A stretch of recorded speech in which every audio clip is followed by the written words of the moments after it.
Yes, it's that time of year again. Happy holiday time. Parties, presents, mistletoe. Are you sure you want this mistletoe right over the door? Certainly. Then if anything good drifts in, we can grab him. For Hollywood and the movie makers, it's the biggest season of the year. Ticket sales soar, profits jump, new records are set. And for movie audiences all over the world, a gift of special films. Warm, sunny, sentimental entertainment for the whole family. And now, what would you like me to bring you for Christmas? Nothing, thank you. Oh, come now, you must want something. Whatever I want, my mother will get for me. Join us now and enjoy some great moments from holiday classics with stars like Lucille Ball, Bob Hope, Shirley Temple, Ingrid Bergman, and naturally, Bing Crosby. So hurry, round up the family. Let's get together for Hollywood's happy holidays. Santa Claus, high spirits, good cheer. But we don't have to tell you what the season is all about, do we? This is Mary and I'm Joseph, and we're going to Bethlehem to see if we can find some place to stay. And that's all you have to know, really.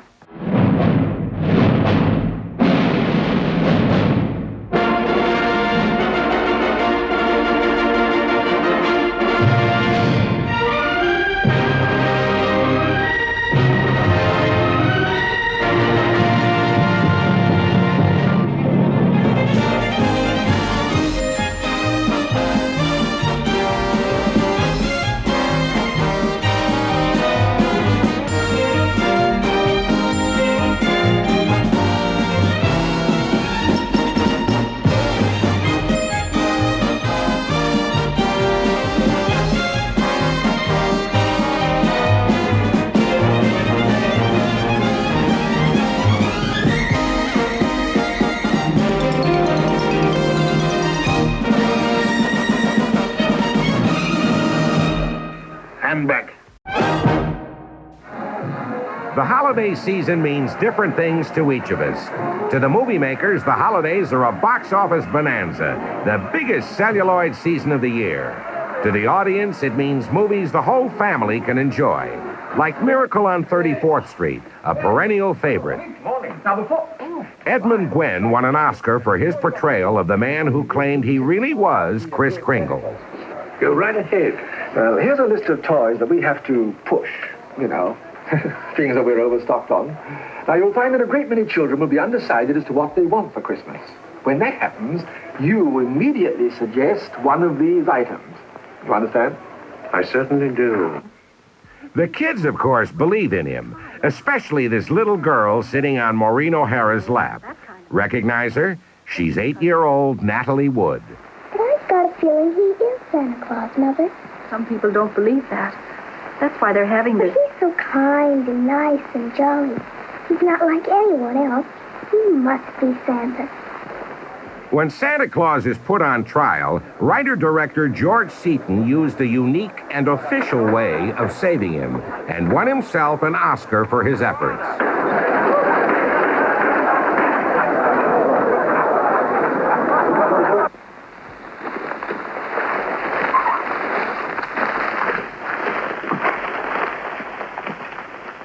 Since the United States government declares this man to be Santa Claus, this court will not dispute it.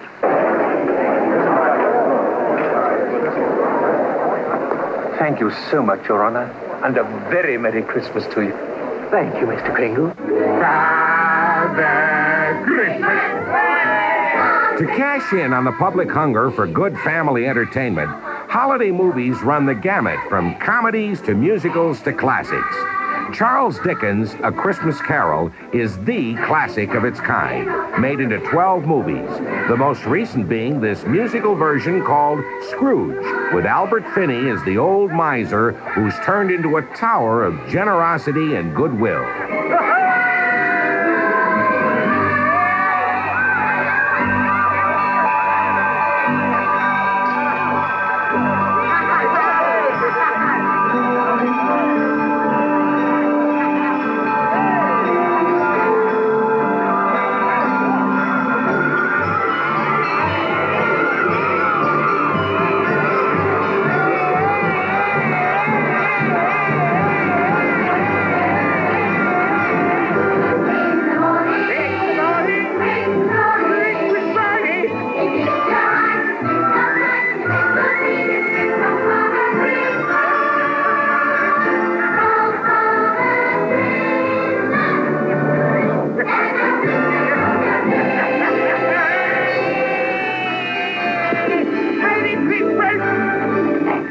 In the movies, there's nothing sacred about Santa. Not when Bob Hope rounds up a squad of underworld pals and forms a collection team. For a good cause, of course. In The Lemon Drop Kid, charity begins at home. Santa Claus, Kris Kringle, St. Nick, it's all the same guy. Oh, I get it. He don't give his right name either. How you doing, Professor? Work it out. Hey, kid, there ain't no pockets in these things. Yeah, we arranged it that way. Hey, straight flush, let's hear you ring the bell. No. Not like you're trying to make a four the hard way. Jingle bells. Oh, now that's sweet. You're going to do a big business. Thanks. Well, it's cold out there in the street. Santa Claus don't drink. Now keep your pots open and your tracks shut. Now just get out there and put your heart into your work, just like you would if it was a shady deal. Hey, kid, what about them other Santas? Yeah, the streets are lousy with jolly old fat guys. We put the slug on them. Oh, now wait a minute. Wait a minute. You can't go around putting the slug on other Santa Clauses, especially at this time of the year when they're in season. Adjust boots, bellies, beards. Now go out and load your pots. Forward, march. Jingle bells, jingle all the way. All I find is to ride on a horse open sleigh. Oh, jingle bells, jingle bells. Sometimes in the holiday movies, it's the kids themselves who come in for a little well-deserved ribbing. In the 1936 Bright Eyes, Jane Withers is the brat you'd love to stuff into a stocking. I don't want any old doll. I wanted a wheelchair like his. Little girls don't have wheelchairs, but you have lots of other nice things to play with. I don't want anything else. I want a wheelchair.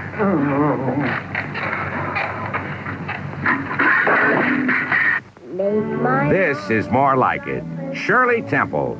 In the 1930s, everyone's idea of the perfect little girl, especially when all the things she wanted for Christmas were the kind that didn't cost money. When the reindeer passed my house, I was quiet as a mouse. But in my dreams I seemed to see marching round the Christmas tree. Animals that never bite, never giving any fright.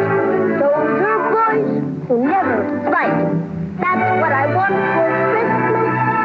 Yes, that's what I want for Christmas. In 1944, Bing Crosby and writer-director Leo McCarey won Oscars for Going My Way. The following year, they came up with an equally successful sequel, The Bells of St. Mary's, and ensured their success by adding Ingrid Bergman to the cast. For this picture, McCarey decided on a fascinating experiment with a group of very young children who had never faced the camera before. We'll show you that experiment, but first, here's how McCarey leads up to the scene.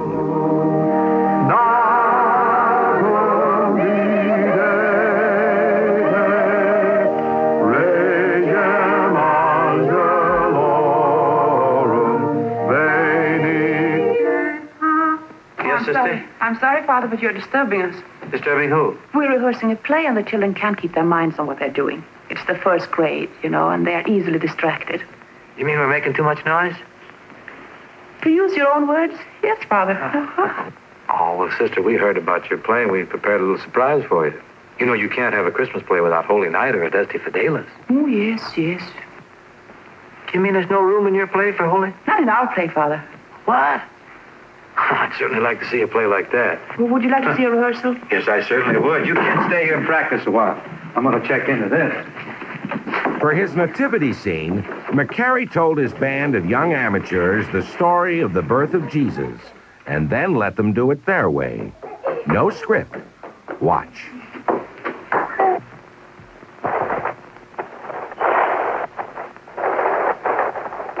Well, here we all are in the stables, and we're very happy here in Bethlehem. And there's our star. Here's our angel. There are the shepherds. And here are the wise men there, and there. And all here, and the neighbors neighbors are coming in, bringing their presents because it's his birthday.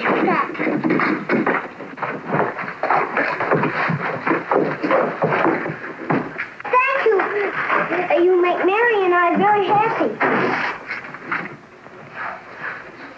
What do you do now, Bobby? Sing Holy Night, perhaps? No, Father. We have another song. Oh, how's it go? Happy birthday to you. Happy birthday to you. Happy birthday, dear Jesus. Happy birthday to you.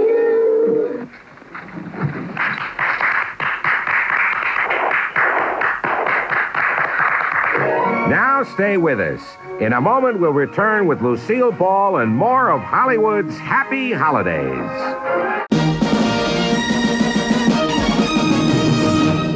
Auntie Mame, it's 1 week till Thanksgiving Day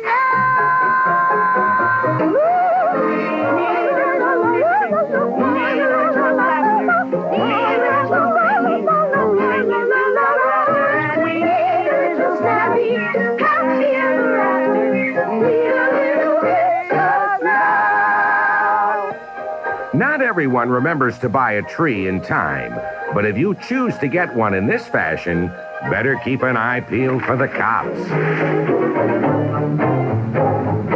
Hey, you! Where are you going with that tree?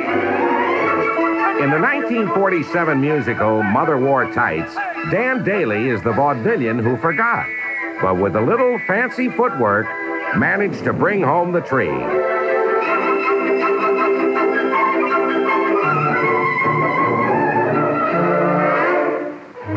Merry Christmas, officer. Merry Christmas, is it? You'd think on this one night of the year, folks would behave themselves. Another tree is the holiday spirit symbol in A Tree Grows in Brooklyn. The little girl is Peggy Ann Garner, playing the role of the author of the best-selling novel, which became a hit film and a Broadway musical. The actor playing her father, James Dunn, received the kind of present actors most love to get, an Oscar. A tree did indeed grow in Brooklyn. I'll be quite the thing, won't I? I think it's silly. But Fancy said Papa was always talking about what nice hands you got. It cost a dime, but we had a salsa bottle top in the jump. It's a watch fob. It's made out of shoelaces. I wove it on a spool with nails. Well, if that ain't about the nicest thing I ever did see. Maybe it's kind of silly, you not having a watch and... Well, now, madam, we're all out of mushrooms under glass, but I can tell you the time. That's the nicest present I ever did get, prima donna. And thank you, too, son. You're welcome. I guess the shoelaces was mine. It was silly. There ain't nothing silly on Christmas. For Peggy Ann Garner, it's now a year later. She's the star of Junior Miss and enjoying Christmas in a much more affluent family, although her gifts haven't improved much. Judy, thanks. You see? I was trying to use yours up so you'd need that. Well, thanks, Judy. It's a barometer. In bad weather, the stuff goes up the spout, and in a hurricane, it overflows. And ruins the carpet. And if things get too tough, I can drink it. Oh, high heels! Oh, Dad, thanks! You're only to wear them on special occasions. Oh, Judy, this is stunning. What is it? It's a combination ashtray and cigarette holder for smoking in bed. The cigarette's in the frog's mouth, and you puff on this end, and the ashes automatically drop into the tray. So if you fall asleep, nothing can happen. Except you swallow this. Gift problems mixed with girl problems bother Lon McAllister in Home in Indiana. He has eyes for June Haver, but it's really Gene Crane who loves him, in spite of his taste in presents. Oh, it's just beautiful, Spart. It's a keychain. I figured even if you didn't have any keys, it was a handy thing to have. Oh, it is. I'll certainly wear it. Oh, of course it won't fit on your dress, but it will fasten on your blue jeans. Now it's my turn. Just a little remembrance. Oh, gee.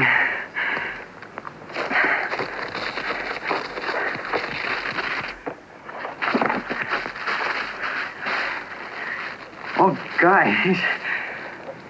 Say, this is real good looking. Do you really like it? Oh, sure. Hey, Cree, come on. What's holding you up?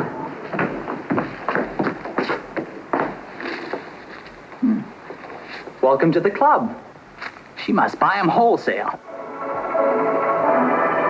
Movie audiences everywhere received a special gift of their own when O. Henry's classic short story, The Gift of the Magi, was filmed by 20th Century Fox in 1952. Gene Crane and Farley Granger starred as the turn-of-the-century New York newlyweds living on his meager salary. His one prized possession is his inherited gold watch. She spots what it is she'll buy for his present. But to get it, she'll have to sell her one prized possession, her beautiful long hair. The young husband also spots what it is he will buy for her.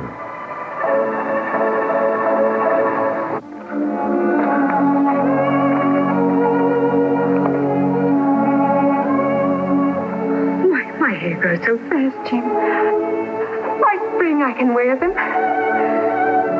But you haven't opened your present, darling.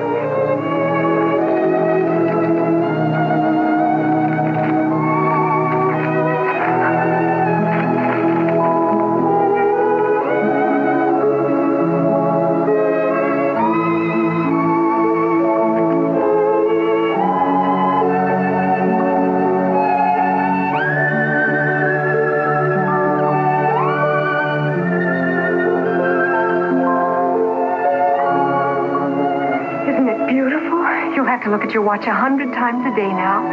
Put it on and let's see. Della, darling, why don't we put our Christmas presents away for a while? They're much too nice to use just now. You see, I sold the watch to buy you the combs. Oh, Jim.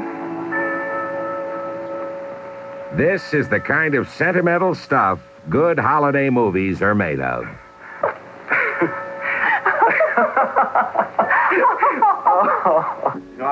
For many, many years, no American Yuletide was complete without Bing Crosby and White Christmas. It was written for him by Irving Berlin, and this is how we first heard it in the 1942 movie Holiday Inn. It would go on to become the biggest-selling Christmas recording there has ever been. With every Christmas card I write, may your days be merry and bright, and may all your Christmases be white. In 1959, for his film Say One For Me, Sammy Cahn and Jimmy Van Heusen wrote Bing a new song, and it seemed to sum up what the whole holiday season is all about. You've sent for years, not the joyful sound when sleigh bells ring, or the merry songs children sing. The little gift you send on Christmas Day will not bring back the friend you've turned away. So may I suggest the secret of Christmas is not the things you do at Christmas time, but the Christmas things you do all year. From all of us at That's Hollywood, this is Tom Bosley wishing you a happy holiday all year long.